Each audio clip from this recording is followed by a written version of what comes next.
got a P1000, he ain't afraid to use it.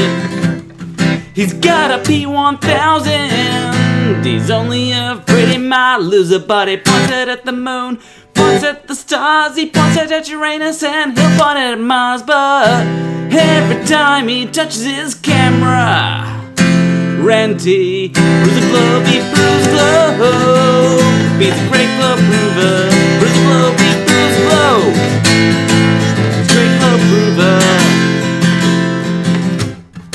And his friends don't talk to him anymore because he debunked the video with the book picked up off the floor.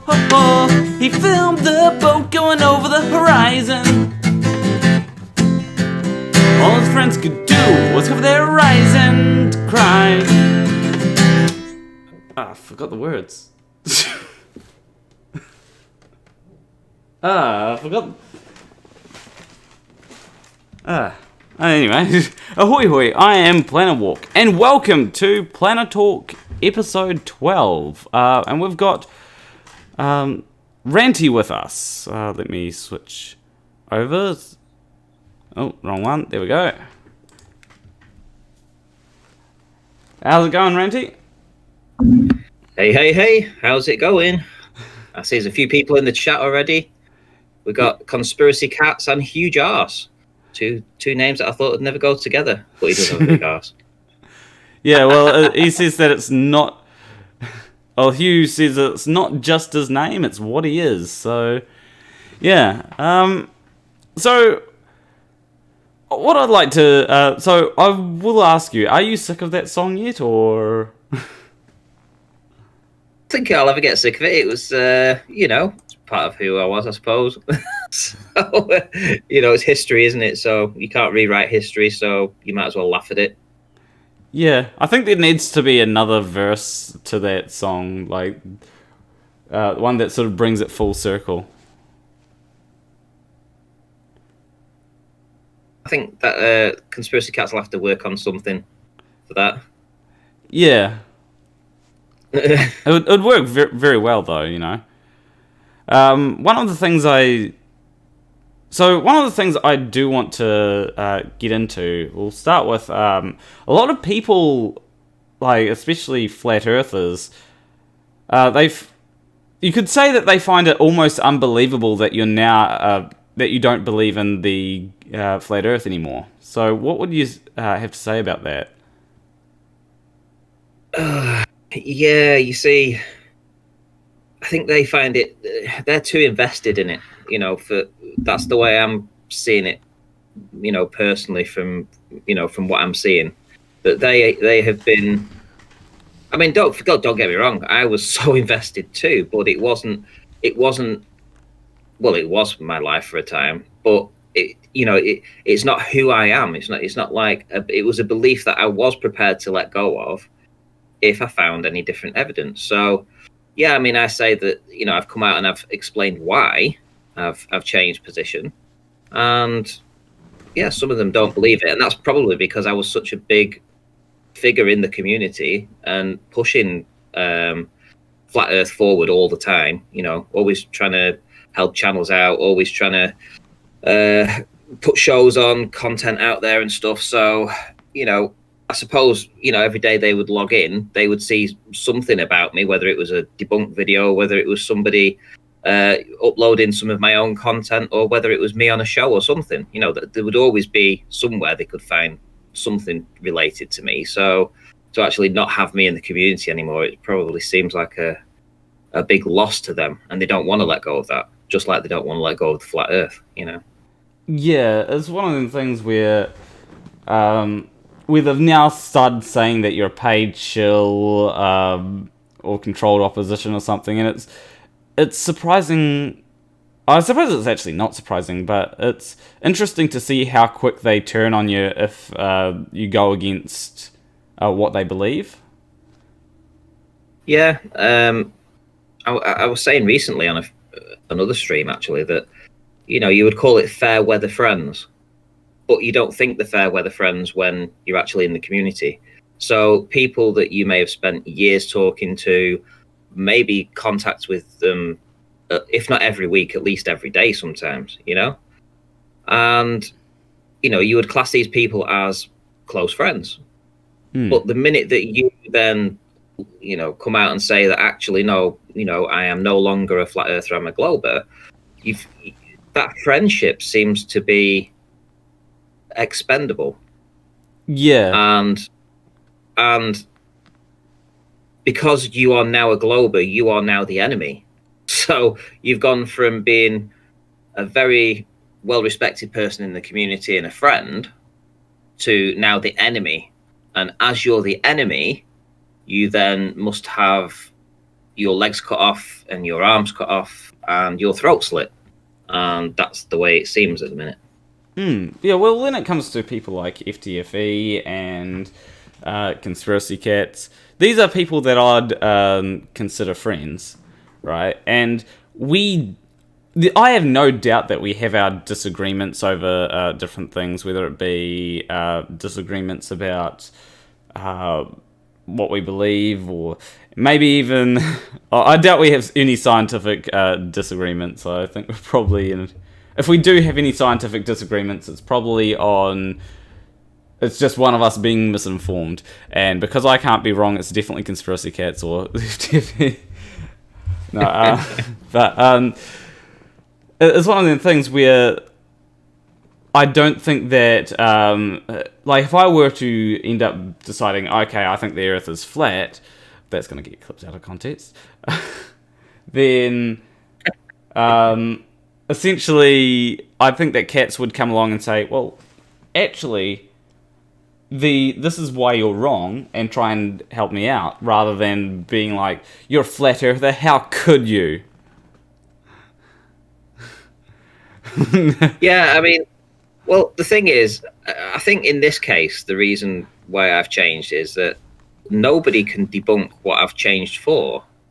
If I'd put something out that was like, I don't know, something to do with gravity or something to do with gas pressure without a container, anything like that nonsense that they come up with, they maybe have been able to, convince me to stay, let's say. But this evidence that I've brought out, it's so conclusive, and they cannot answer it, and it's pointless to me even trying. I mean, I had a debate on Conspiracy Catz channel with one of the premier debaters from the Flat Earth debate team, Brian's Logic, and he came in fully armed, ready to go, and it was a bit of a bloodbath, to be fair. And so he's probably still licking his wounds on that, and it's just reaffirmed my own belief that they don't have an answer for this. And they cannot have an answer for this because I couldn't find an answer for it after looking for 2 months. So, if there's the only answer that's left is the globe, then that's the only answer.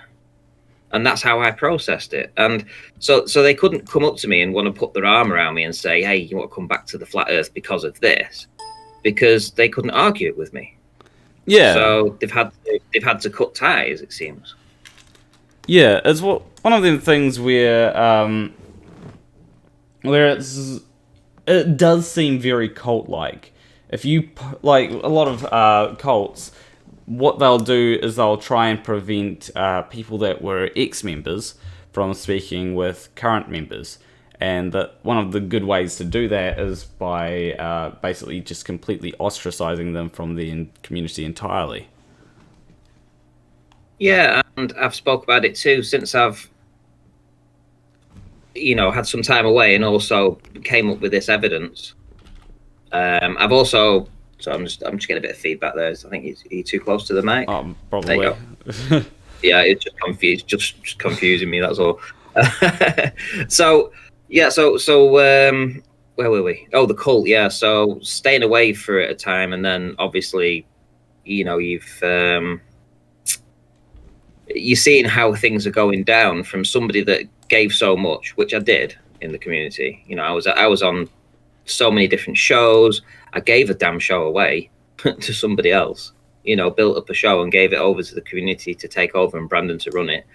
I did a lot in the community for a lot of different people, but then as soon as you step away and say that actually no, I believe I'm back on the globe. It's not the end of the world though, is it? I mean, it's not. It's just a belief on what the shape of the Earth is, and then suddenly they're gonna, throw you to the wolves. But it is like a cult, like you say. The way that the community has gone about it. Some of them originally were just like yourself. Some of them thought that it was a prank. Some of them thought that I would come back, or they couldn't believe it. And then when it's quite clear, actually, no, that I am actually back on the globe now, that's it, then their cult programming kicks in. Yeah, like I won't go as far to say that it is a cult, but I do think that undoubtedly it has cult-like tendencies. Let me clarify what I mean by what I think the cult. When I say the cult, what I think the cult is. Now, obviously, if you think of a normal cult, you've got a leader, and the leader's the one that's scamming everybody and making all the decisions and this, that, and the other, right? Yeah. And I don't actually see that because there are lots of different factions inside the Flat Earth. There isn't really any kind of leadership there. There's just people that follow other people. So the cult is the people themselves are the cult. Yeah. That it's not. There's not a leader that's creating the cult. The people themselves do. They feed into their own flat Earth stuff. So they're the one feeding off of it themselves, and then they're spreading that same excitement and enthusiasm to the other people in the community, and they're all feeding off of it. And as soon as they wake up in the morning, they're putting on a show. They're going on people's live streams. They're hanging out, and they're socializing. So the cult is just the members. And that's what I mean when I'm saying when you leave, that it's a cult, because it is kind of like a family too. Yeah, like I do get where you're coming from, and there would be cults like a lot of apparently a lot of MLMs have a cult, pretty much cults, and you wouldn't normally think it. Like it does have a more true MLM is more structured than Flat Earth, but then it's a lot of it would be community rather than just one person at the top saying, do this and do that. There's other ways and facets that you can talk about inside the community about how we go about working out problems, let's say, or how you would go about finding answers for questions. And that normally feeds down from the top. That will feed down from the people that are putting the content out. That then it might be on a smaller channel that it gets put out first, but once one of the bigger channel picks up on it, then it gets adopted inside of the community. So in a way, the information is put out from the creators themselves, from the bigger channels. So I would also class myself as being in one of those people that would have been in that position to do that. But I was never a cult leader. But like I say, I mean, I feel that the community is the cult, because it's a lifestyle. Yeah. Rather than, because you can actually hate other people inside the community. It's like some people like Del and Beyond the Imaginary Curve and absolutely detest me, right? Or absolutely detest Arwen. Well, I mean, a lot of people detest Arwen, but I mean, but well, Arwen. Remember, Arwen's show is the most is a really great show. Like, I'll watch that all the time to see what's happening there. There's a lot. There's a lot happening there. Well, yeah. I mean, the highlight for me is when he makes his cup of tea. And then when he eats some food on camera, that's also one of the highlights. And especially when he takes his camera out and shows you the weather, that's really a highlight too. Yeah, and the silence, the long uninterrupted minutes of silence is also very good as well. I like that part. I do actually, because I noticed that Arwen is in the chat. I do actually wonder. Oh, is he? Yeah. Oh, right, okay. Hello, Arwen. I do actually wonder why he types in the chat rather than just responding rather than just talking and responding by talking, should I say. Something that I never really understood. Yeah, he does all his talking on his channel, though, doesn't he? So he's like the gossip column. So what'll happen is the next day he'll do a roundup of anything that happened the day before. So, you know, he is like the gossip column. He's like the newspaper of Flat Earth. And then, you know, what he'll do after that is he'll make up some ridiculous concept, looping square models or something, and drone on about that for the next hour or so, filling out time till he jumps on the Flat Earth debate. And it works for him, you know, because he's got a following over there. He does have a following over there. You know, he gets at least 30 people watching his live stream every time. And, you know, he makes a little bit of a living out of it too. So, you know, he's got his own little cult going over there, let's say. Yeah. I do, just on the topic of cults, because I'm going to switch to something else real soon. I do find that Nathan Oakley's group is a lot more cult-like than the rest of the Flat Earth group, because, as I said, like, I won't... I don't call Flat Earth a cult, but I say that it has cult-like tendencies. But when it comes to Nathan Oakley's group, it has so many more cult-like tendencies, and the cult-like tendencies that it shares with Flat Earth, because, you know, they're very similar, Nathan Oakley's group tends to exasperate that, from what I've found. And would you agree with that assessment? Yeah, well, that's why I left. You know, I was a panelist there, and that's why I left that panelists, because I didn't like the way the show was going. It was set up to be a debate platform, and, you know, at one time it seemed relatively fair. You know, you could get the Globers coming in, they would get an opportunity to speak. The panelists would also get a fair opportunity to speak, so they might get uninterrupted time on their own, 5-10 minutes or whatever. And I'll just bring up Arwen again, seeing as he's in the chat. He is pushed aside so badly now, it's unbelievable. I mean, he gets 2 words out of his mouth and he's being told to shut up by Nathan. And yet he still goes in every day. He still returns. And that's just the sign of, you know, like when you kick a dog. You know, not that I kick a dog, but, you know, if you've got a dog and, you know, you're trying to train the dog and then you're just trying to get it used to doing stuff. And it's just like, when he just keeps coming back every day and he'll return and get abused and sit there and told to shut up, and he'll get frustrated. And then, you know, then he'll go off in his huff, but he'll be back the next day. And that's just cult tendencies, because they have a dependency on somebody. And Arwen has a dependency on Nathan. And it seems that a lot of the people that listen to his show also have that need, that church-like thing, you know, where they go through the same sayings every time, you know. I think is it the housekeeping questions, you know. And it's like, it's the most boring show ever. I mean, seriously. I mean, the script will be, they go through the housekeeping questions. Within 2 or 3 minutes, he'll bring one sacrificial Glober to come in, allow them to say 5 words before he interrupts them, puts them on mute, blasts them for 2 minutes, then takes them off mute, asks them another question. They get 5 words out of the mouth, he puts them on mute again, and then he blasts them again, and he's got a rhetoric that goes with his blast. So it'll be something that he's recited and learned, and he'll just reel it off, straight off the tongue, just rolls off the tongue, the same shit every time. I mean, literally, you could watch any one of the last 500 shows and it will be the same format every single time. Yeah. Like, I've been on a couple of his shows, and it's one of them things where it's, when you, like, the first couple of times it was one of them things where it's like, okay, I'm going on because, you know, it's a debate thing, and I didn't know much about what actually happened on his shows. And then... I bet you soon got up to speed, though, didn't you? Yeah. And there was one time when I went on, and I think you were on the panel that time as well.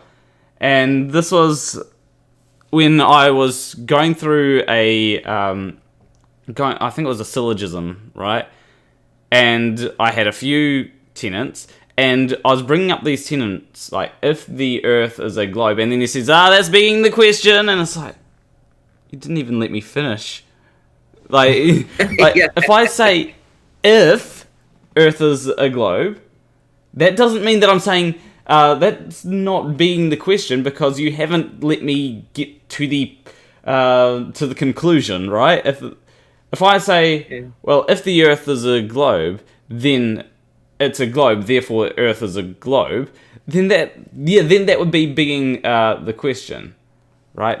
But that's not what I was going with. My thing was against his flat Earth model. Do you remember that? I do, but listen, with Nathan, that's all you're ever going to get.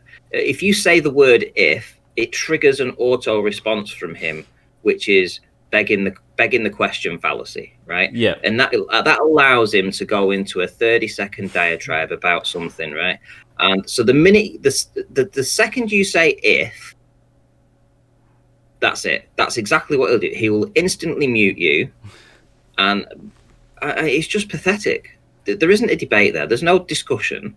I don't know why anybody turns up to watch that shit. And I don't know why the panelists turn up, because they don't get a chance to debate anybody. It's just Nathan. It's not a flat Earth debate. It's titled Flat Earth Debate. Nobody debates. None of the panelists get an opportunity to say anything to a glober that comes in. It's all Nathan. Me, Nathan. That's it. And the panelists that turn up, they're just idiots for turning up. They shouldn't just turn up just to fill up space on the panel and have the name on the screen, because that's all they get. Yeah. I mean, it's just retarded. People are so easily manipulated to do that. Yeah, and it's definitely some kind of cult going on there. Yeah, it does seem like they've got a dependency on, like as you said, a dependency on Nathan. Yeah, they have, and I don't know.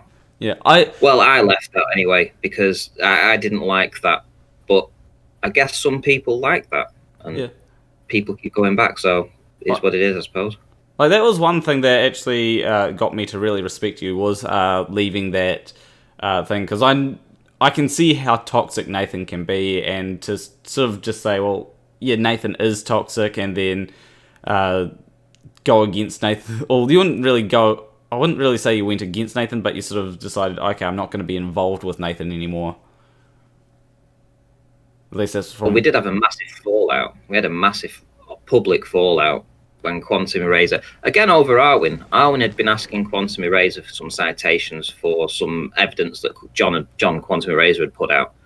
And earlier on in the show, I believe that Nathan was asking, somebody on the Globe side to bring up their citations. And it reminded me of this conversation I'd had recently with Arwen, who said that he was waiting on citations from John. So I took the opportunity at that point to ask John to give the citations for the buckyballs experiment, that was it, the buckyballs, to Arwen. And John told me to F off. And I went, you what? So we had a bit of an argument, lasted about 2 or 3 minutes, and then Nathan tried to step in and tried to defend Quantum Eraser and say, basically, that he didn't have to do citations for that. And I said, well, that's bullshit, because you can't have one rule for one and one rule for another. You can't expect the Globers to come in and have to present citations, and yet John claims he has citations, has been asked 4 times by Arwen over the past few months for these citations, and he's refusing to give them. So, this is bullshit. So then all hell broke loose, and we argued for about 30 minutes straight then. And we left nothing out, all the shit hit the fan then. And then we ended the show, and then that was me pretty much done on there then. That makes sense. I do want to get to something, I do want to get to something that was actually sent in a super chat. So I'll read the super chat out, and then I'll go into a bit of an extended discussion on this. Second Best Bob for £20 says, I know this is off topic. I liked Ranty. I've sent him super chats in the past, but I stopped because of his denial of Sandy Hook and other conspiracy bollocks, where people died. What's his views on that other stuff now? My views is that I'm not going to look into conspiracies again. They mess your head up too badly. So, I spent years and years and years looking at different conspiracies, spending 2 or 3 months on each conspiracy, then moving on, then moving on, then moving on, and it just fills you up with so much distrust, of anything, that you have to wonder what, you'd have to be walking down the street and you'd be asking yourself, am I actually walking on concrete right now? It's just ridiculous. So as for will I be talking about them going forward, no, I'm not even going to look into them. So okay, yeah, any other conspiracies that pop up, I'm not interested. that is fair enough. Like, it is one of them things where quite often when you see conspiracies on the surface, they seem really plausible. Like, I've seen a whole lot of different conspiracies over my time. Like 9/11 was a conspiracy that I used to believe in, but then I was like, hold on, what's the actual evidence for this? And I went through all the evidence, and then I was like, this is actually not as plausible as I thought. And whilst it is possible, and I say that I use possible very loosely here, that 9/11 was an inside job, I just don't think that is the case anymore. See, if you're asking for personal opinions, I'd have to say that, in my personal opinion, I don't believe Building 7 fell because of an office fire created by some of the debris from the plane. I don't see that as the way it fell being a possibility. So, there's a lot of inconsistencies with how you would, those buildings were designed to withstand plane impacts and the way they fell, and the different things that were found at the scene. To me, it's very clear that it was some kind of inside job. But on the other side of the coin, I'm not going to think about it anymore. I've spent too long looking at these things. I will send you a video later on to show you if you want to have a small look. There's a very interesting video which clears a lot of things up. But there is something in particular that I do want to get to, and that is, it was funny talking earlier about Brandon now having a channel, right? Because I wonder if he gets comments on this particular video that you made ages ago. Now, this video was probably the first time I was introduced to you, and this was when Simon Dan was getting popular, right? And I remember you made a video saying that he's probably buying subscribers. I think you did the same thing when Seek Truth, Speak Truth got quite popular. Who, me? I think I did it with Seek Truth, Speak Truth now. But I did it with Simon Dan. Yeah. Has your opinion changed on whether they're buying subs or not? Or... Well, I never thought Seek Truth, Speak Truth was buying subs at all. No, I never thought that for a minute. In fact, it was quite obvious why his channel was growing, and that was good for him. But with Simon Dan, I mean, at the time there was a, let's say it as it was, there was a hierarchy in the Globe Earth community back then, right? Content creators. You had people like Sean Hufford, right, who was a pretty well respected Globe Earther back then. And you had, Red Rhetoric was around. You had some other people. Who was the guy called? I can't even remember all the names back right now. But Slice Barkane, he was another one. And Soundly had been out there. And these guys were all hovering in the 5,000, 5,000 subscriber range. And Simon Dan put his videos out, and to be honest, and I think he would even agree, that they're pretty bland. The content is pretty bland. The original contents that he puts out, and you wouldn't expect one of those videos to just blow up like it did. So, I mean, I just saw his subscribers going up like nobody's business, and documented the what I would class as unparalleled explosion of subscribers that he was getting over a very short period of time. And I thought definitely at the time that he was buying these subscribers. I mean, it was how I felt. But then after about 2 weeks, after about 2 weeks, I think he put a video out saying, "Can people go and comment on this video or something?" And they all duly headed over and said, he didn't pay us or something like this. I think there was a big wave of people that came over to say stuff like that. And it became quite clear then, obviously, that, that he was getting a boost and they were legitimate subscribers. But I wasn't going to tell him that. I wasn't going to give him the satisfaction of him knowing that. But I knew then, after about 2 weeks, I was pretty sure that it was all legit and above board. But, I just thought it was, I just wasn't going to give him the satisfaction of it. And I think I still got the video up, or Brandon should still have it up anyway. I didn't remove it, didn't block comments or anything like that. Let people come over and make a comment if they wanted to, because, well, I'd called him out and I was wrong about that. So I wasn't going to then just hide the video away for people not to go over and find. It was part of my history, so, I wanted to keep it up there. Yeah, it's one of them things where I suppose you'd be willing to give him the satisfaction now, right? Yeah, well, I did, because I went on his podcast a few days ago, and I actually told him, and I said, look, I didn't want to give you any satisfaction at the time, and he said it really hurt him, and I said, well, I was glad about that then, because I was really happy. If it upset him, made me happy, because it upset the community seeing him get a big boost like that, because he could then wield a very big stick, and whenever he decided to target a flat earther, let's say, he would always put, and if you want to go and leave a comment on that person's video, here's the link. And so whichever target you had that week, you would get 1,000 comments on your video, and 1,000 dislikes.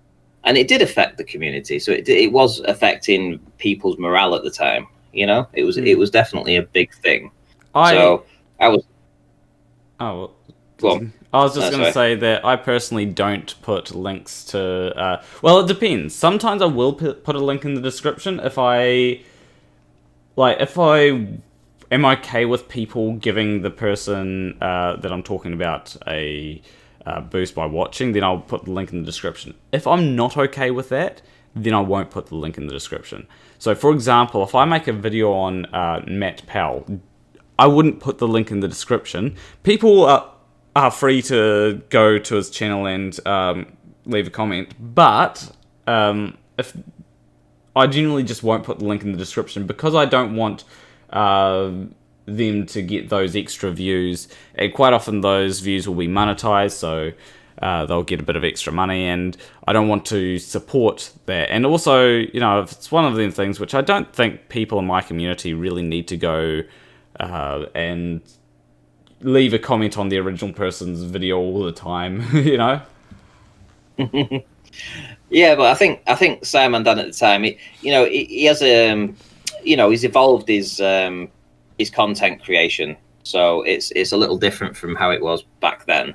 But certainly once he got that big boost to his to his subscriber base, and once he was able to see what happened when he sent everyone over to go and dislike the Is Simon Dunn buying his YouTube video that I'd put out, he knew that he could just at the stroke of a pen, let's say, just send people over to a certain channel in droves, and they duly would. They couldn't wait to go over and troll, and so he was using that quite a bit in the early stages, and maybe that was retribution for the video that I put out. I don't know. It could be.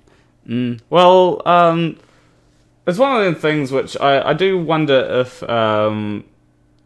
Brandon still gets comments on that video. He probably will if he's got it up. And hey, listen, we were at war. That's the way. That's the way it is. We're still at war. Globe Earth, flat Earth, everyone's still at war. The lines are drawn, the battle lines are drawn, and anything goes in war. That's a bit dramatic, don't you think? No, but it's true though. It's true though. It's what if you've got weapons at your disposal, you will use them. Simon Dunn had his subscribers at his beck and call to go and do his dirty work for him, so he definitely made use of them. His totally real subscribers, right? He's totally real subscribers, yes. Yeah. I did get another super chat from Second Best Bob for £5. I think he just wants to you to clarify. So, does Ranty believe people died at Sandy Hook or not? I haven't even kept up to date with any new evidence that's been out, so I really couldn't answer that. To be fair, I mean, I probably made a comment on a video a long time ago. I don't know. I don't look into it anymore. It's hard to say. One of the things, I've not got an opinion either way. One of the things that I'd say when it comes to this thing, if people died in a situation, I think that it's probably a good idea to just. I think that it's probably just a good idea to go. If you don't know either way, just go. Well, yeah, people died. It's most likely that it's an actual thing that people died in, because otherwise I feel as though it's rather disrespectful to basically go, well, when it comes to a situation where people died, to say, oh, well, it could be that they didn't die. It's like, I feel like that's rather disrespectful, especially when there's grieving families in that. I mean, at the time when you're looking into these conspiracies, all the indications at the time, from what I read at the time anyway, and from the research that I had done at that time, would have suggested that it could well have been a hoax, right? So that was the information that I still have, because I haven't looked into it recently. I haven't seen anything updated in that story for, 5 years or something? I don't know. It's a long time anyway. So for all I know, there could be a whole bunch of new information that's come out that proves that it absolutely, that people did lose their lives there. But because I haven't looked into it, I don't know, so it seems like a lot of people are now on board with, that people did die there, which, okay, that's great. I don't have that information at the hand right now, so I keep getting asked this question, but it's like, I don't want to put my head back into that situation again. I don't want to go looking up what happened at Sandy Hook again. I don't want to do that.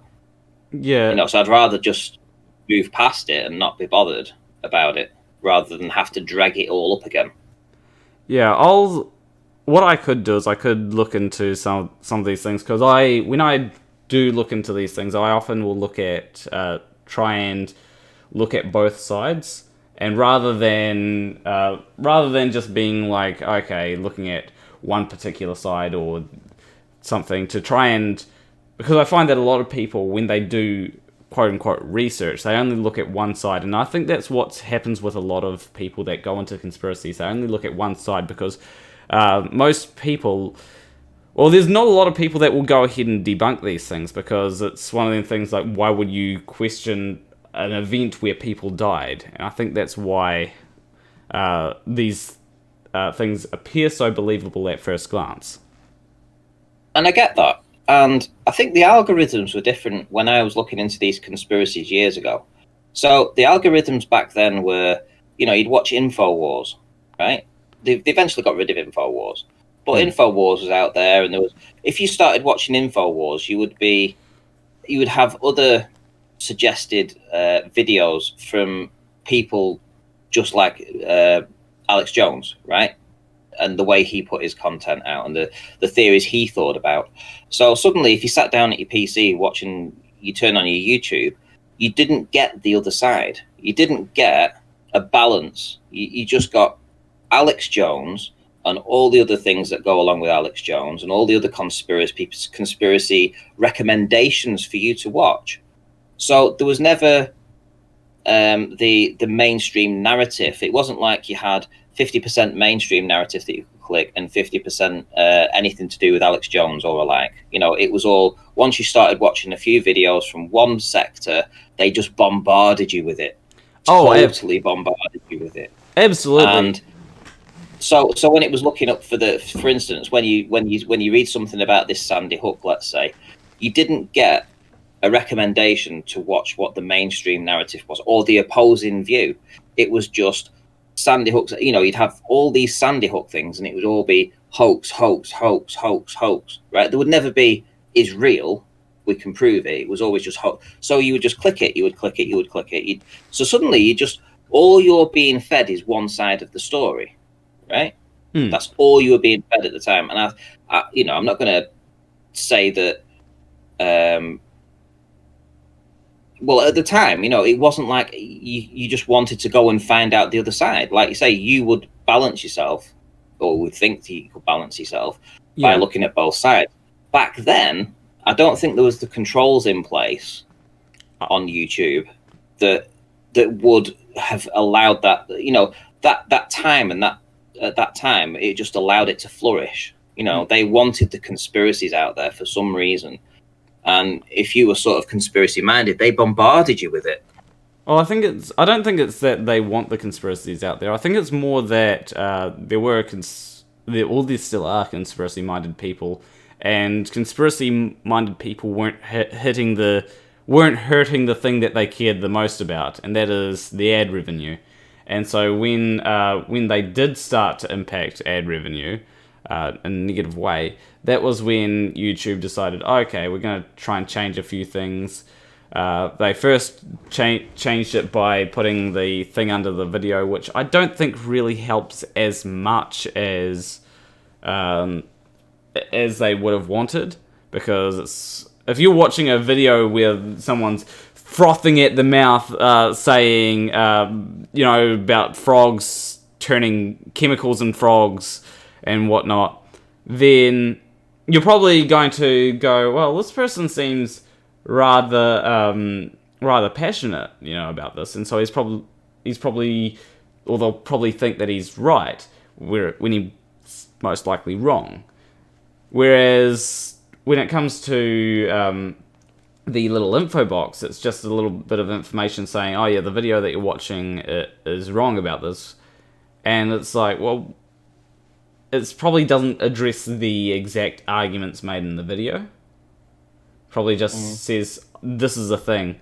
And I do think that it would be good for YouTube to, once, if you watch a video to do with Sandy Hook, to recommend a few videos that say, hey, look, this thing was real, and here's all the bits of evidence that show it, rather than just someone making an unsubstantiated claim. And I think that's probably what a lot of the things whereas it takes like little bits and pieces and tries to piece links together where there are none.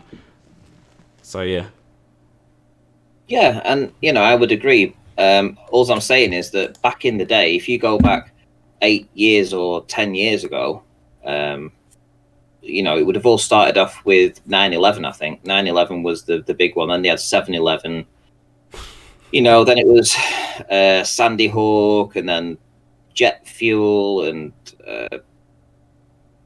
going on about oil replenishing itself rather than being fossils of dinosaurs, and the earth produces it. And then it goes on to Mud Fossil University, and down that rabbit hole, and the giants, and all this kind of stuff.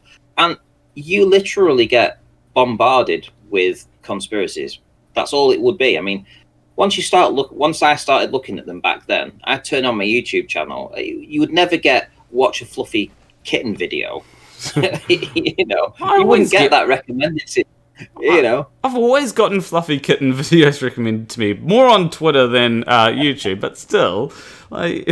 So I mean, and like I say, once you're in that rabbit hole, once you start binge watching a certain sector of videos, you suddenly end up getting recommended more and more and more, and then you just get dragged into it. You just get dragged into the mindset of the conspiracy theorist.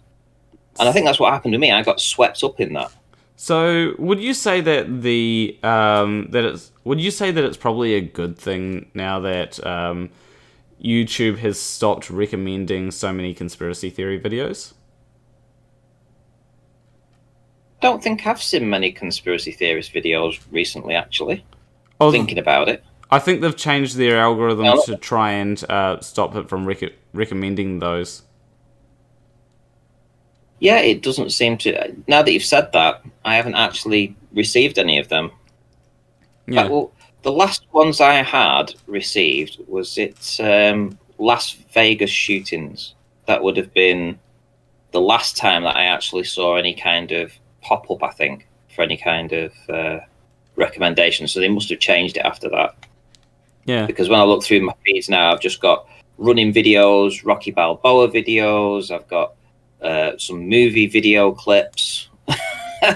The Dodo, that's up there. That's always on. So, and these are stuff that I'm all interested in. So I'll watch all of these as well as. So I have a very balanced, YouTube history now.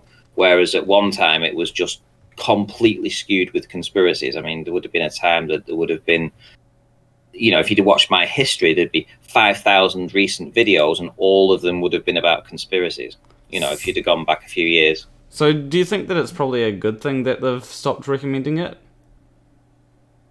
Or... Well, for me it is. Because because I am that kind of addictive person that would want to investigate and watch and read and listen and learn.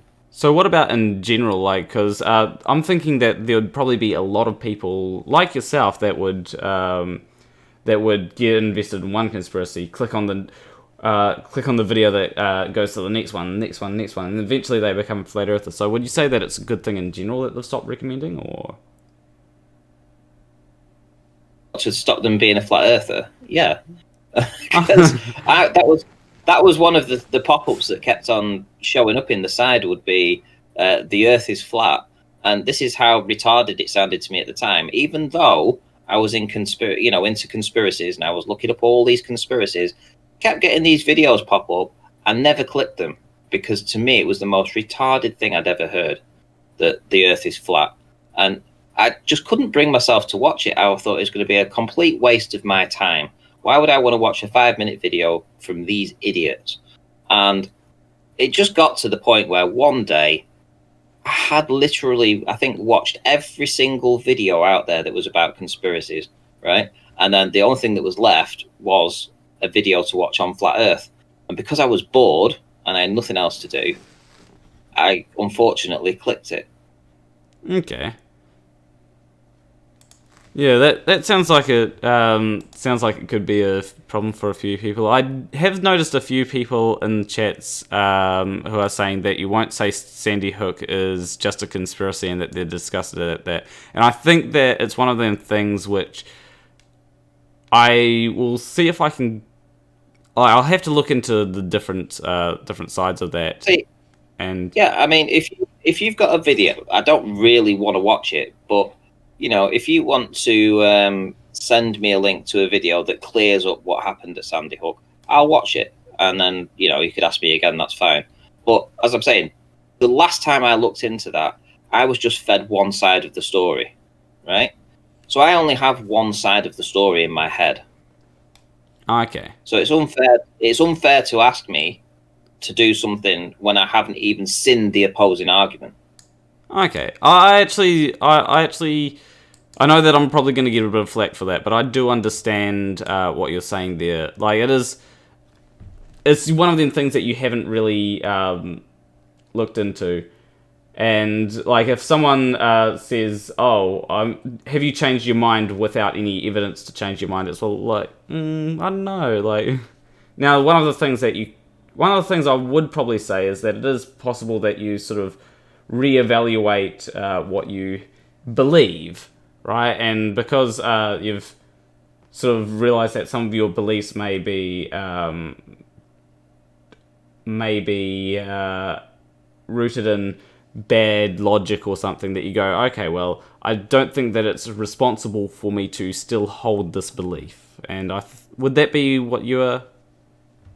Where you are? Because it's essentially like saying to me, every single conspiracy that you've ever watched, are you now going to go back and say that every single conspiracy you've ever watched is not true? Right? Because that's essentially what I'm being asked to do here. And, because, first it was Sandy Hook, then it'd be 9/11, then it was 7/11, then it'd be dinosaurs, then it'd be everything else, right? So there'd be one thing after another. It's like, well, you can't believe that. It's all conspiracy theory. Just because, I've watched a lot of conspiracies in my time, and I will guarantee that probably a fair proportion of them are real.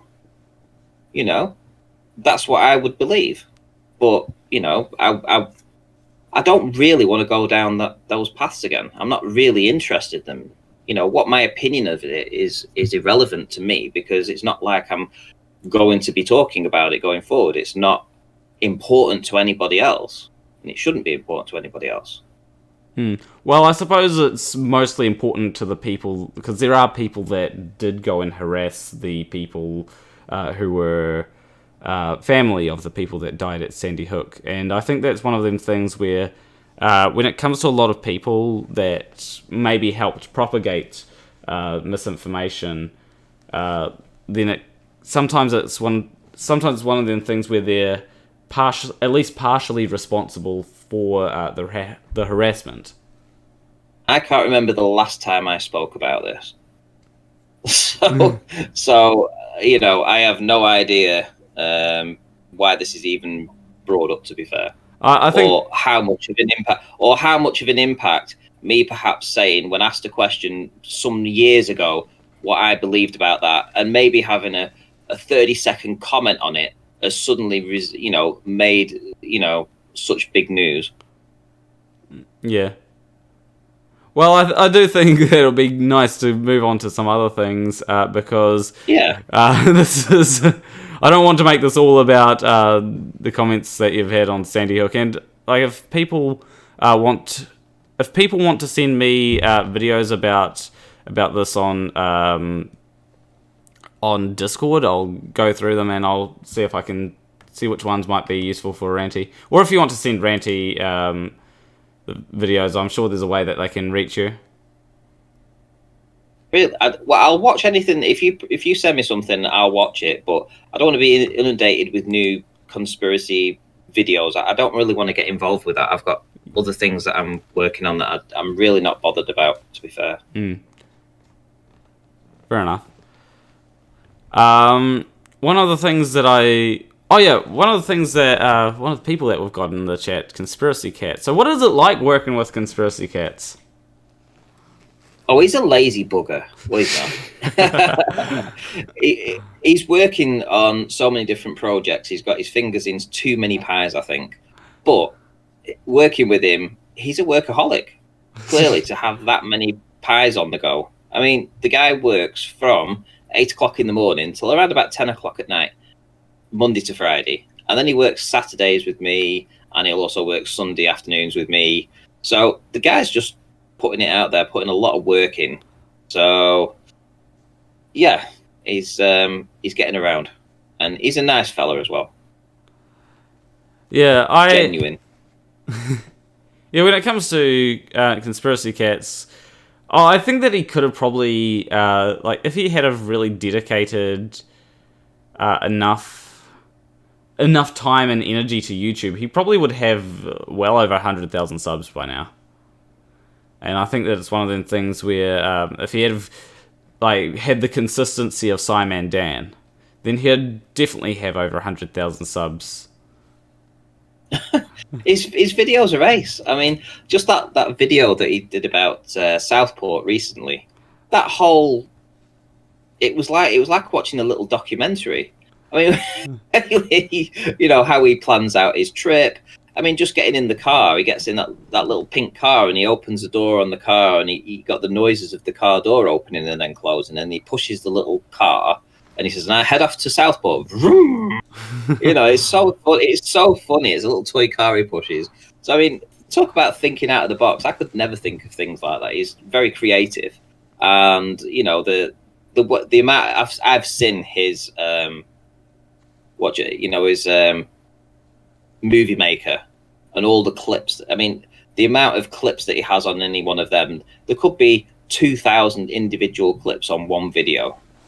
It's ridiculous the amount of work that's gone into each video. He definitely works for that. Definitely.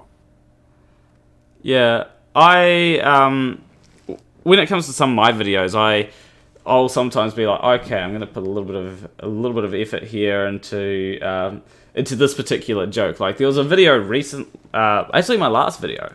There was a joke that I had about New Zealand not existing, and it was one of the things where I had to first have have a clip of me being worried about me vanishing, right? Then I had to get out of my chair and have it so that it didn't change position. But then there was a slight thing off where the chair was in a slightly different position, and so I had to then go ahead and add a blur effect. And just for that joke, for me, that was quite a bit of effort, let alone like a lot of the jokes that Conspiracy Catz does. Like Conspiracy Catz, I love the thing where he goes into other people's like random people's chats and just asks them. Like he said, "Oh, my friend Ranty has lost the mountains." Did you ever find those mountains, by the way? I asked where they'd gone. Where'd they gone to? That was hilarious. I was trolling you guys, and you trolled me back. Yeah, they reappeared one day, and then they vanished the next day. They were gone again. It's just I don't know. But yeah, I saw his video today. He's putting a video out. I believe it's going to be this week, and he showed me some of the clips that he's got of just doing what you said there, going onto people's streams and getting them to repeat things. I'm not going to tell you what it is, but he has got people to say something that is going to play into a video, and it is hilarious, I have to say. So I'm really looking forward to seeing this one, because it's going to be a cracker. I do wonder, because it does sound like some of these people that he goes into the channel, goes into the live chats of, that they're probably fairly small channels, right? And so I wonder what it's like when if they even find out, oh, I'm in a Conspiracy Catz video. Conspiracy Catz's videos tend to get quite a few views. I may be wrong. Yeah, they do. They do. I don't know whether he goes over and he tells them and leaves a comment for them to say, hey, can you check this out? You've appeared to 20,000 people or something. That would be cool. And it'd be nice if they got a little boost off of that, But I think these clips are so small, you wouldn't be able to tell what the live streamers were about, actually, or what the show was about or anything like that. But what he does is good anyway. Yeah.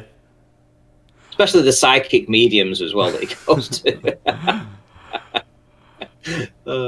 Yeah, I like psychic mediums sometimes seem really crazy, honestly. Well, it's what you can make them say, isn't it? He gets them to say what he wants them to say. Yeah, I wonder if he's ever asked about Dr. Peel. Oh, I don't know. I don't even know what that Dr. Peel... I've seen it. I know that Simon Dan discussed it. I know that it's been doing the rounds. Who is Dr. Peel? So, is there a channel, Dr. Peel? Or essentially, Matt Powell has an inflatable banana in his backyard that he calls Dr. Peel. Uh-huh. And that's the joke. Right. I don't get it. So the idea is that I think Simon Dan said something about Matt Powell. Or no, Matt Powell said something about just because someone says something doesn't mean that it's true, and Simon or something talking about that, and so Simon Dan said a bunch of times that Matt Powell has an inflatable banana in his backyard that he calls Dr. Peel. And so it was just like a joke that he started, and like everybody has been saying that. So can I get you to say that? I get it. It'd be funny if is it Matt Powell? It'd be funny if he actually goes out and buys a giant inflatable banana now and takes a picture of it. So you're not saying that so you're saying that he doesn't already have a giant inflatable banana that he calls Dr. Peel? Well, the word's out, though. The word's out. I mean, it is possible. Oh, okay, so someone just mentioned me saying that if... I think Matt Powell said, if you repeat it enough, it becomes true. And so Simon Dan said, Matt Powell has an inflatable banana in his backyard that he calls Dr. Peel. Cat says hammer time. Have you heard of that? I think that it has to do with MC Hammer.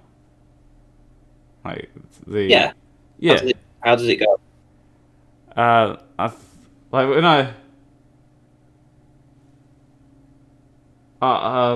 isn't it something to do with like can't touch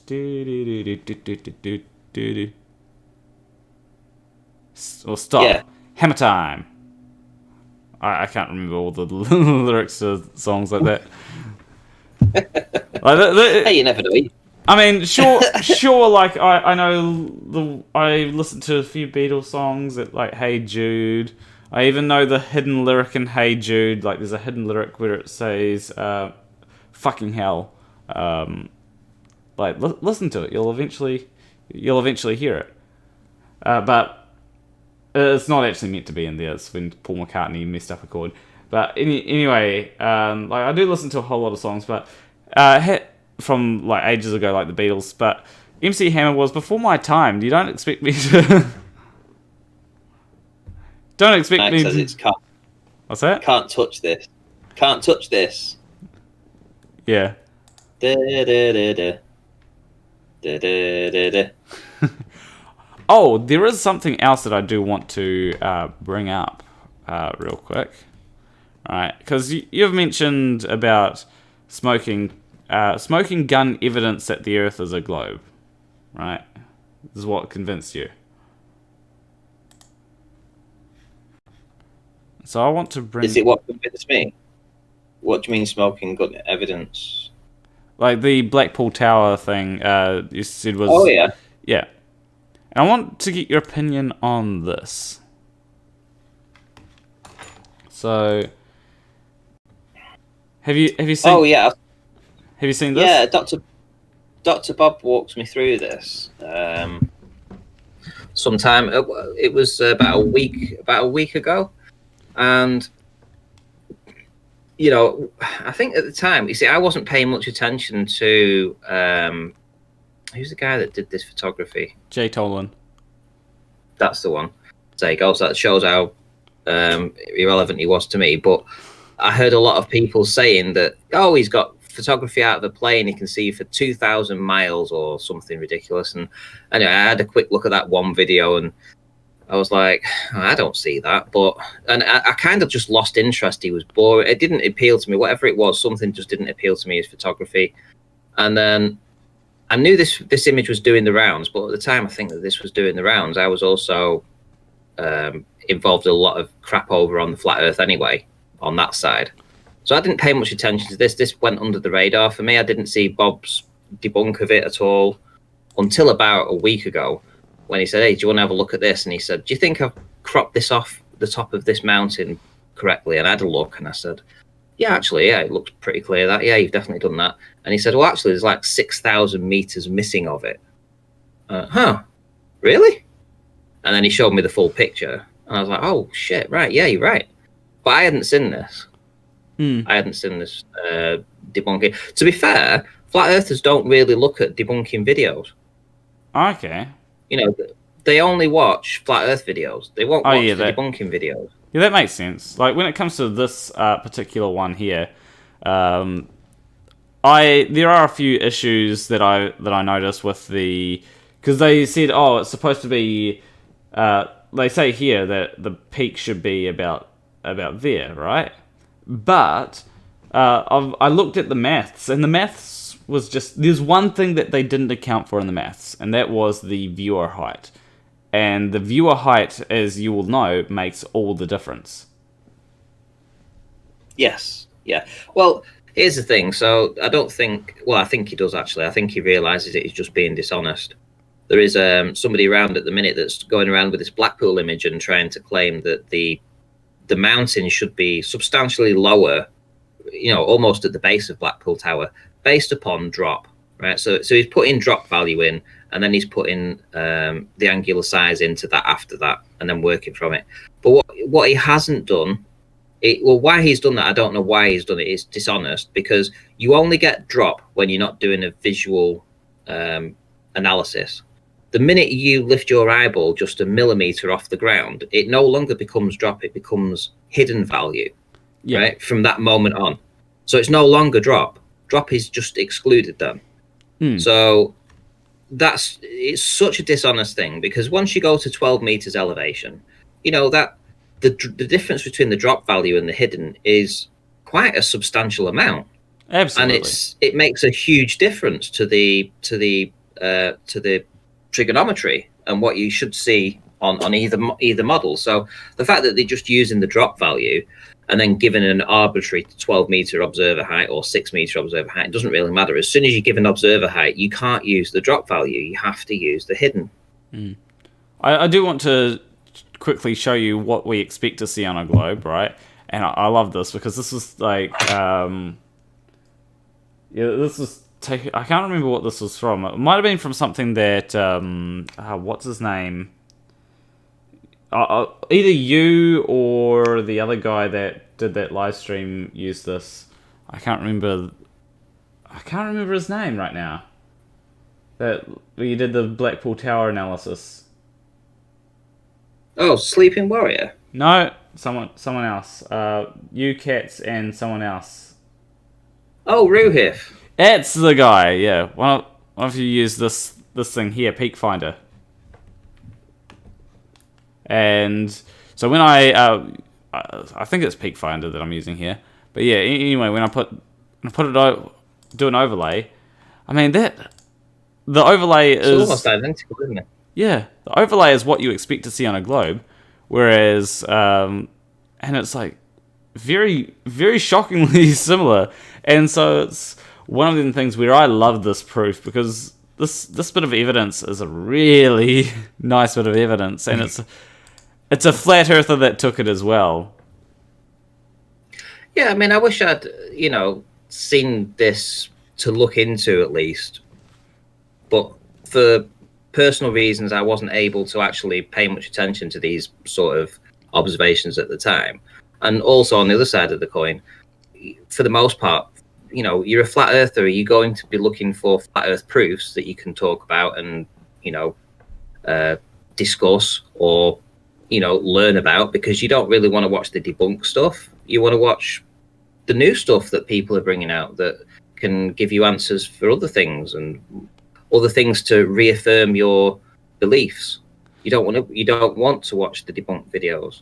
So, do you think, for the most part, flat earthers don't watch them? Do you think that there's a lot of cognitive dissonance that goes on in the minds of flat earthers? Yeah, definitely. I mean, you don't want to admit that you've picked the wrong side because you're heavily invested in it. For all you probably heavily invested in it with your friends and your family. They probably know that you're a flat earther. And for a lot of people, it's very difficult for them to admit they were wrong. I was talking to Brian Mabbott in Gem's Discord yesterday, and I was trying to get through to him that it's all right to be wrong. And he's like, listen, if I ever found out I was wrong, I wouldn't come back. He wouldn't come back to the community. He wouldn't say anything to anybody. He wouldn't return and say he was sorry. And that's why he thought it was just, he had to accept that it was integrity why I came back to tell people. Because, I found out this image. I found out my own proof. I worked it out that it wasn't no longer a flat plane. It was a globe. And I could have done what Brian did and just walked away and not said anything and just left people to be left in limbo for the next few years until they find the proof of their own. But I decided to come out again and tell people about it when I didn't have to. Whereas he said that he wouldn't do that. He wouldn't, if he found out that it was a globe, he wouldn't have the cajole, the cojones, he said, to come back and tell people. He would just disappear and never come back again. And I said, well, what about the other people that you've spoken to that you may have convinced it was a flat plane? Don't you owe it to them to come back and tell them that you were wrong? And he said, no, he said he just couldn't do it. It's not who he is. So I think a lot of people are like that. They're very invested in it, and that they wouldn't want to admit it. If they wouldn't want to admit it to people online, they certainly wouldn't want to admit it to people in the real world, especially if they told them. So I think once it sets in that you've come out as a flat earther, it is hard to go back. because there's a lot of making up to do with people that you've argued with in the past, and maybe cause problems within the real world. So they're that heavily invested, they'll only watch flat earth videos. Yeah, because one of the things that you are well known for is being someone that proves the globe, right? And how did you rationalize things like filming a boat disappearing bottom first over the horizon? How did you rationalize that kind of stuff in your head? Well, you are right in what you say, that it did disappear bottom up, but not the cause of why it disappeared bottom up. See, I don't know whether it's just the location or what have you, but I've never, ever filmed a boat disappear over what I would class as a hard horizon, sort of like a physical hard horizon that I can actually see that boat, physical water underneath it, physical hard horizon, and it go over and disappear into that. I've never seen that. But I have always filmed boats disappear into an inferior mirage. So the inferior mirage gobbles up the bottom of the boat, and eventually the whole boat disappears into the inferior mirage. But I've never, ever seen a boat actually go over the curve. But there are places that you could, there are locations and people that have shot videos that do show a boat half hidden by physical water, that you can definitely see that. Yeah. So, so I've never personally seen it in where I live, ever. I personally don't think that that's a good argument, because it's one of them things where you can clearly see that the boat is getting lower and lower without reducing much in angular size. And if it was something like inferior mirage, I'd think that you'd see it disappearing sort of somewhat uniformly in size until it's obviously the bottom would disappear a bit quicker than the sides, I guess. But you'd see it sort of getting smaller rather than just going down. Is what I'd think. Well, I've taken so many still shots from videos and stuff where I've been able to demonstrate that proportion does happen, that they actually shrink as well as, go in from the sides as well. And I've documented many proofs, that the inferior mirage isn't Earth curve. The inferior mirage is like an atmospheric blockage that causes things to disappear behind it. You can make things disappear behind this atmospheric mirage. And a channel called Sky Free also does it over a 400-foot lake. So they've only got a 400-foot lake, and they have a toy boat, and they film this toy boat from, I think it's about 3 inches. The camera's 3 inches off the water, and they film this toy boat, and it disappears into the inferior mirage and completely vanishes. I mean, this is an 8-inch high toy boat over just a 400-foot lake, and the amount of effects that you can get just over that shorter span in the minuscule is showing what can happen on the big scale too. So we definitely know that these effects do happen, that the inferior mirage isn't Earth curve. I do think that when it comes to the inferior, obviously the inferior mirage is happening, I just don't think that it's prominent enough to make things disappear the way that they do. Yeah, but you asked me about the boats going over the horizon being a globe prover, but I actually never saw that. I never actually saw a boat go over a physical body of water. If I had done, I'd have been a globe earther way back when. But they always just disappear into an inferior mirage, and that wasn't conclusive enough evidence for me. I needed to see a boat go over a curve. I needed to see that. Never saw it. That is fair enough. One person in the chat, John Rapp, has one question for you. Are you convinced any of the predominant flirs are pose? Oh, see, a poser. A pole would mean that you were essentially sent in to act as a flat earther, to act that way. Yeah, it's more that you pretend. It's just someone that pretends that they're a flat earther when they're actually not. Well, I wouldn't be sure at all, especially the way things have happened over this image. I mean, this is exposed. Listen, this image is exposing who are the people that are in this for the truth and who are the people that are just holding on to a belief for whichever reason you can think of. And the dishonesty in the flat earth community at the minute over this image is palpable. And if you'd have asked me 3 weeks ago, did I think there was any pose? I would have said, no, I don't. I actually just take people at the word. I would believe that, if they've told me they're a flat earther, that's it, no big deal. I wouldn't question it. But the fact that they have refused to even engage in any meaningful debate, and I mean debate, proper debate, analysis and scrutinization of this evidence, tells me that they don't want to look into it. Because if they do look into it, or if they bring it to the audience, then they could also change the mind of a lot of audience members too. So why are they keeping this secret? Why are they refusing to have an open discussion on the evidence presented on the Baldy Catz channel? So Baldy Catz channel, Roo Hiff, myself, Conspiracy Catz, we lay it out 3 separate ways, and it covers all the bases as to why this image cannot be possible on a flat plane, and it just demonstrates categorically that it can't be possible on a flat plane, and it must only be drop that's in that location. And from that, you can extrapolate whatever information you want from that. For me, it was quite clear because of the way the drop was visualized, that there was no compression or anything like that. But the simple fact is that these people that run these channels, these people that should be telling their audience that this is a big news thing that's happened. Ranty's left the community. He's left on this particular image.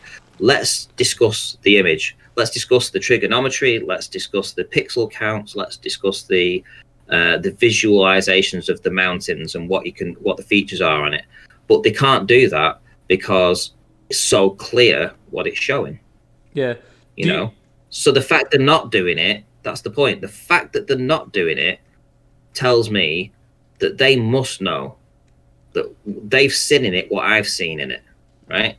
And for them to then not want to talk about that or pass it on to their audience tells me that they're being very dishonest. So you can take about that what you will about whether they're a PO or not, but I would say for sure that they should have brought it to the community in a bigger way. And I expected better of them, actually. Do you think that this image would have convinced you if it had been taken by a globe earther? See, I was asked this question before as well. And to be fair, I might have been a little bit more hesitant to be acceptable of it originally. Because if it had been put on somebody's channel, let's say a globe earth channel, and somebody had pointed me in the direction of it, I'd have probably looked it up and I'd have probably said, oh, it's just an image. He could have told me it's taken from anywhere. I don't believe it. And I wouldn't have gone any further than that. But I found this image that was posted in the local Facebook group from somebody from Twitter that just happened to put an image out that showed Blackpool, a beautiful image. And it was me that decided to do the investigation on it about whether it showed any kind of curvature or whatever. Nobody else was interested in the image for that purpose, except me. So because it wasn't put out as a proof of anything, it was just a normal image. It had everything on it, because the guy even said where he was, what time it was, what date it was, where, all the information was there. Just needed to be analysed. And the analysis was quite clear. And then when Bev went back, and he repeated it 4 separate times, currently 4 separate times he's been back, and every time it's showed the exact same thing. I mean, and he's a level earther, but I think he's trying to say that this is just what it looks like all the time. I think he's trying to build another narrative that, oh yeah, it's always like this, like it's always a plane, it's always like this, so the Earth is level. What's his argument there? Yeah, exactly. But I think what happened was he screwed up because Conspiracy Catz put in his video that anyone can go there and anyone can take this image. And I think somebody told him about this because he lives local to that. And I don't believe he watched the video. I think he just watched the part where he said, where Conspiracy Catz showed him where he could go to take the image. And had he watched the video, he would never have released the image. That's for sure. He would never, ever have posted that image had he watched that video properly from start to finish. But what he did is he went along, he took an image from the exact same spot, pretty much, and then put the image in the Discord and said, "Hey, it's always like this, all the time. It's always like that. I don't see what the big deal is," because he hasn't watched the video. But he was so eager to try and debunk the video by repeating the observation that he didn't. Had he spent just 10 minutes listening to the video, he would never, ever, ever have released that image ever. But of course, once I picked up on it and called him out and said, "Hey, that just backs up what was said," he realised the hole that he'd dug, and then he's been back repeatedly and keeps posting these images now, saying it's always like that. It's always like that. It's like, dude, does he even understand what he's doing? He's literally proving the globe every time he does it. Oh, that's hilarious. It'd be like if it would be like if someone decided to, let's say there was a gyroscope that gave a 15-degree-per-hour drift, and this person kept on doing it, saying, "Well, it always does that, therefore the Earth is flat." It's like, wait, do you realize that the 15-degree-per-hour drift means the Earth is spinning, right? It'd be like if that was a thing. A lot of people say thanks, Bev, so my mind immediately went to Bob there. Well, I mean, I don't know.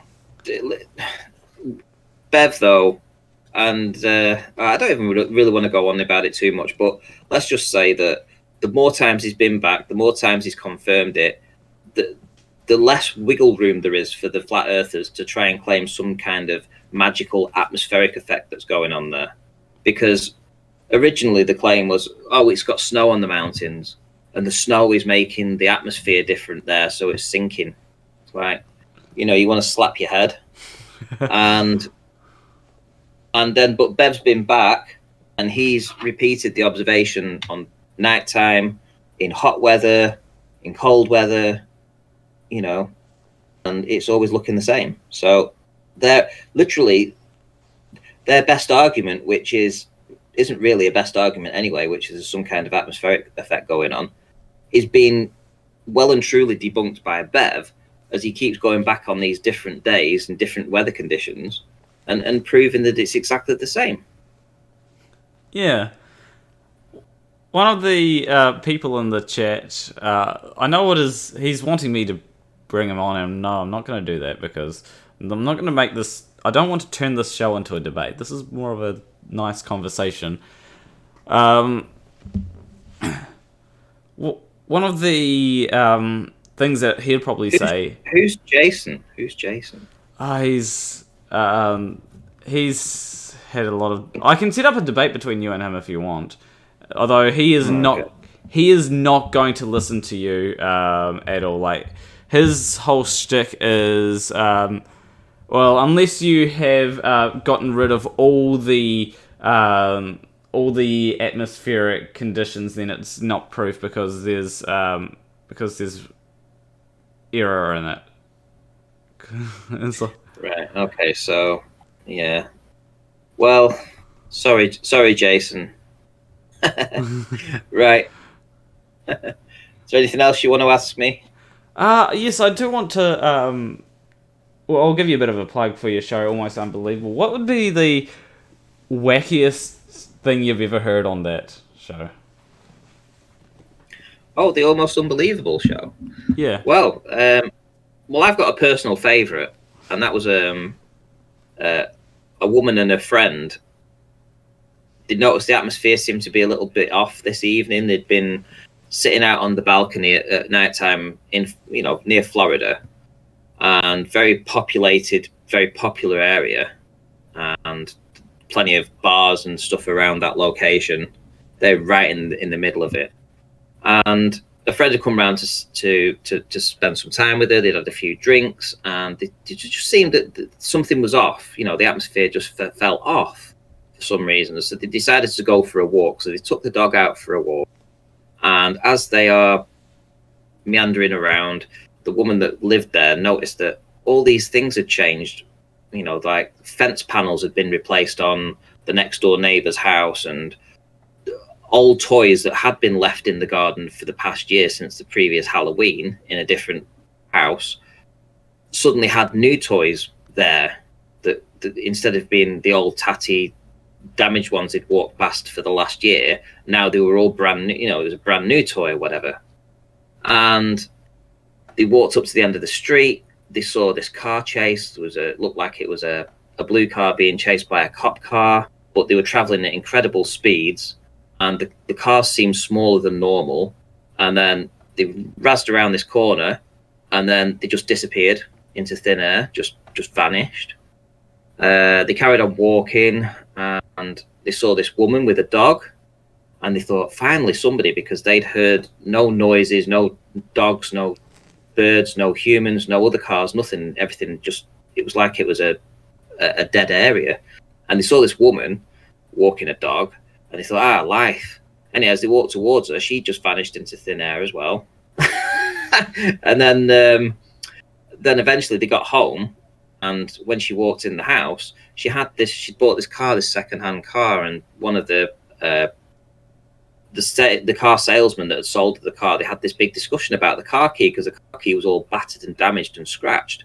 And, they had this joke about, it must have been scraped on the floor, or, something had gone on with it anyway. When she walked in the house that night, brand new car key was there in place of the old battered one, right? And anyway, cut a long story short, the next morning, everything was still the same. Everything that had changed that night stayed the same. All the roads seemed to have been swept, where they were all filthy and dirty and full of old stones, and it was all just clean. Everything had been cleaned, and everything had been repaired and replaced, and that story with me resonates with me, because it's like a glitch in the Matrix type of event. Okay. Which and it actually has some proof to go with it. I mean, she sent me, proof, she sent me images of a car key, of the fence panel, of things like this, that show, obviously, a new fence panel and a new car key. I've got to take on trust that her story is that they were old fence panels and an old car key. But when you listen to her story, when she's saying it, she was very clear, she's, very articulate, very passionate about the story. I didn't sense for a minute that she was making anything up. Okay, I'm gonna have to you'll have to link that episode to me, because that sounds very interesting. I want to hear what Catz said about it as well, because I know that Catz is going to be the skeptic there. Oh yes, Dave. Catz is the skeptic for sure. Yeah.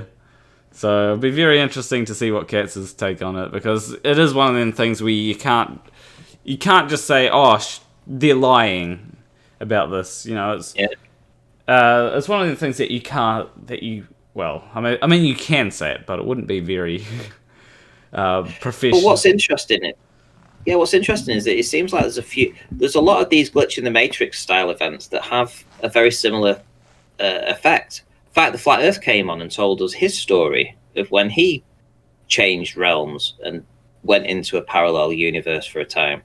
So he came on and told that story on the channel, and it had similarities to this.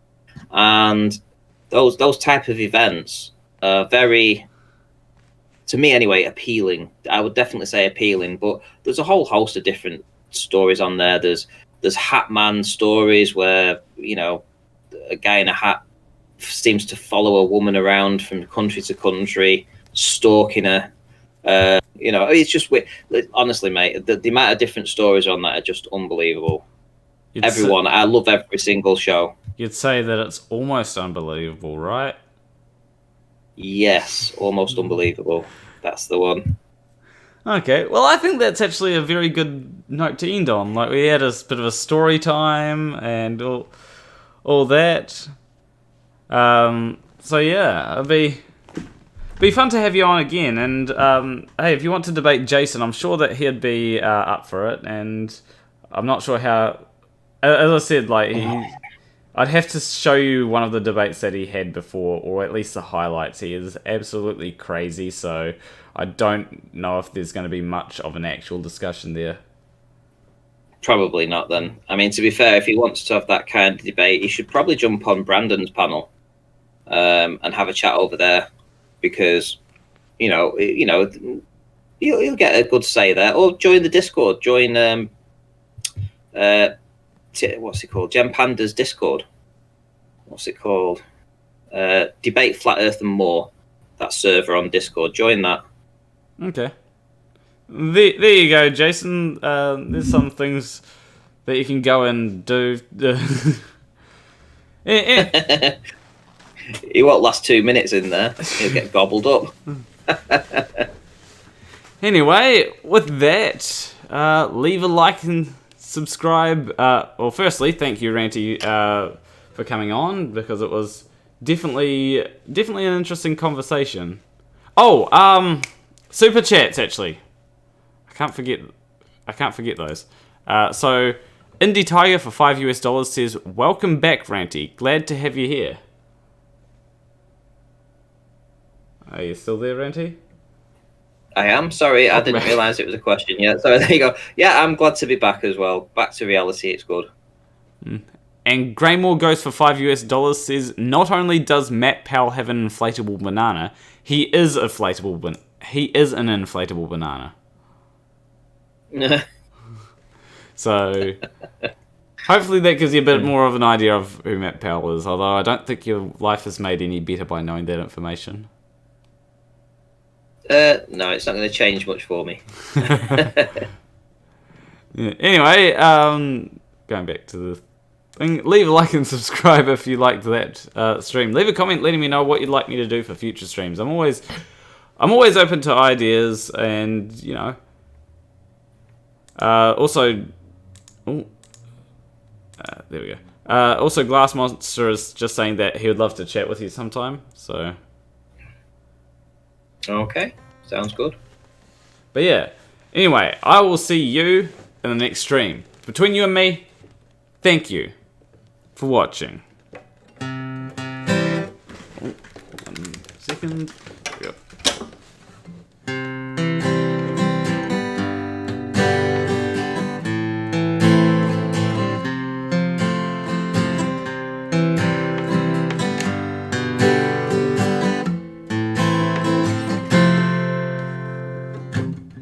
He's got a P1000, he ain't afraid to use it. He's got a P1000, he's only afraid he might lose it. But he points it at the moon, points at the stars, he points it at Saturn, and he'll point it at Mars. But every time he touches his camera, Ranty, bruise a globe, he bruise a globe. He's a great globe prover, bruise a globe, he bruise a globe. He's a real globe prover. And his friends don't talk to him anymore, because he debunked the video with the book picked up off the floor. He filmed the boat going over the horizon. All his friends could do was cover their eyes and cry. You'll never know how it was to find something that rhymed with horizon, but I think I got away with it. Ranty the bruiser globe, bruiser globe, bruiser globe. He's a great globe prover, bruiser globe, he bruiser globe. He's a real globe prover. Ranty, come and sit with me. I'll give some of my natural money. He bruiser globe, bruiser globe. He's a great globe prover, bruiser globe, he bruiser globe. And he was a flat earther, bruiser globe, he bruiser globe. Thank you for proving the globe.